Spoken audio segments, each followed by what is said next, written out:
Right మరో breaking news చూస్తున్నాం. Donald Trump పదవీ కాలం పూర్తయ్యేదాకా అమెరికాతో చర్చలు జరిపే ప్రసక్తే లేదని ఇరాన్ తేల్చి చెప్పింది.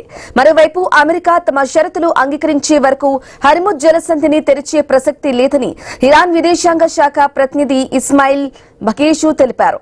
రేవుల దిగ్బంధనాన్ని ఎత్తివేయడంతో పాటు యుద్దం వల్ల ఇరాన్కు కలిగిన నష్టానికి పరిహారం చెల్లించాలని, ఆర్థిక ఆంక్షలను ఎత్తివేయాలని, స్తంభింపచేసిన ఇరాన్ ఆస్తుల్ని విడుదల చేయాలని బషేషు డిమాండ్ చేశారు.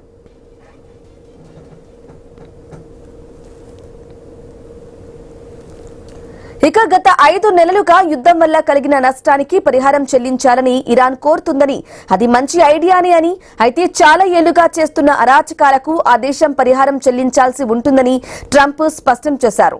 దశాబ్దాలుగా ఇరాన్ అరాచకాలు చేస్తుందని, ఆందోళన సందర్భంగా వేల మందిని చంపిందని, గత 5 నెలల్లో చంపిన 52,000 మందికి పరిహారం చెల్లించాలని డిమాండ్ చేశారు.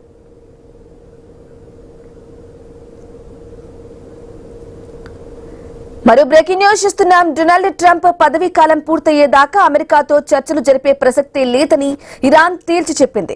మరోవైపు అమెరికా తమ షరతులు అంగీకరించే వరకు హర్ముజ్ జలసంధిని తెరిచే ప్రసక్తే లేదని ఇరాన్ విదేశాంగ శాఖ ప్రతినిధి ఇస్మాయిల్ తెలిపారు.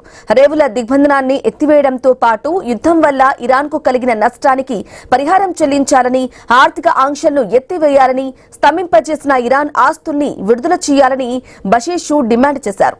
గత 5 నెలలుగా యుద్దం వల్ల కలిగిన నష్టానికి పరిహారం చెల్లించాలని ఇరాన్ కోరుకుంటుందని, అది మంచి ఐడియానే అని, అయితే చాలా ఏళ్లుగా చేస్తున్న అరాచకాలకు ఆ దేశం పరిహారం చెల్లించాల్సి ఉంటుందని ట్రంప్ స్పష్టం చేశారు.